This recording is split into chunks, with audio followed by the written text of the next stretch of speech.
वरहमतुल्लाहि वबरकातुहू। नाज़रीन, मैं मोहम्मद इरफान और आप देख रहे हैं यूट्यूब चैनल नेकी का मशवरा। एक नई वीडियो के साथ आपकी खिदमतों में एक मरतबा फिर हाज़िरी है।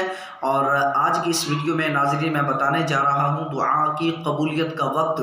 जी हाँ, किताबों में मुख्तलिफ़ औक़ात के बारे में दुआ की कबूलियत के हवाले से लिखा गया है, मुख्तलिफ़ मकामात के बारे में लिखा गया है। लेकिन आज मैं एक ऐसे वक्त के बारे में बताने जा रहा हूँ कि जो वक्त सब के लिए आसान है, सब के लिए इजी है कि वो उस वक्त में दुआ करे और अल्लाह ताला अपनी रहमत से दुआ कबूल फरमाएगा।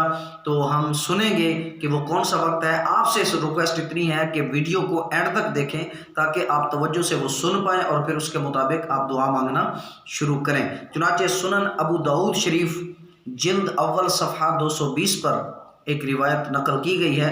नबी करीम सल्लल्लाहु अलैहि वसल्लम ने इरशाद फरमाया, अज़ान और इकामत के दरमियान दुआ रद्द नहीं की जाती।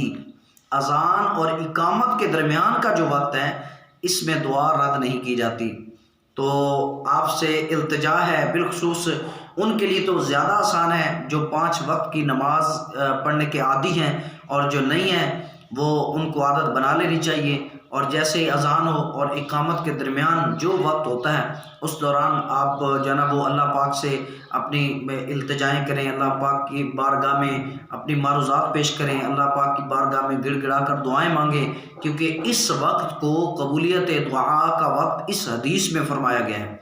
तो काइंडली आपसे रिक्वेस्ट है कि इस पर अमल करना शुरू कर दें। हम दीगर दुनियावी सोर्सेज तो इस्तेमाल करते ही हैं कि मेरे मसाइल हल हो जाएं, हम फ़लाँ के पास चले जाते हैं, फ़लाँ के पास चले जाते हैं। इस पर तो अमल करके देखें, अल्लाह की बारगाह में झुक कर तो देखें, रब की बारगाह में हाथ उठा कर तो देखें, रब की बारगाह में इल्तिजा करके तो देखें सिद्क़ के दिल से। अल्लाह ताला कबूल ना फरमाए तो फिर कहना, अल्लाह ताला अपनी रहमत से कबूल फरमाता है। हमें मांगना ही नहीं आता, उसके देने में कमी नहीं है, हमारे मांगने में कमी है। तो नाज़रीन, उम्मीद करता हूँ आज की इस वीडियो में इस अमल को सुनकर, इस काम को सुनकर भी आपका दिल खुश हुआ होगा।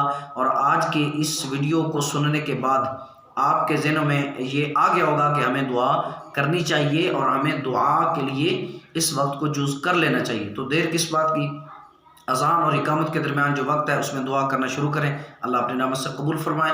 बहुत दुआ में याद रखिएगा। मिलते हैं एक नई वीडियो के साथ। अस्सलामु अलैकुम वरहमतुल्लाहि वबरकातुहू।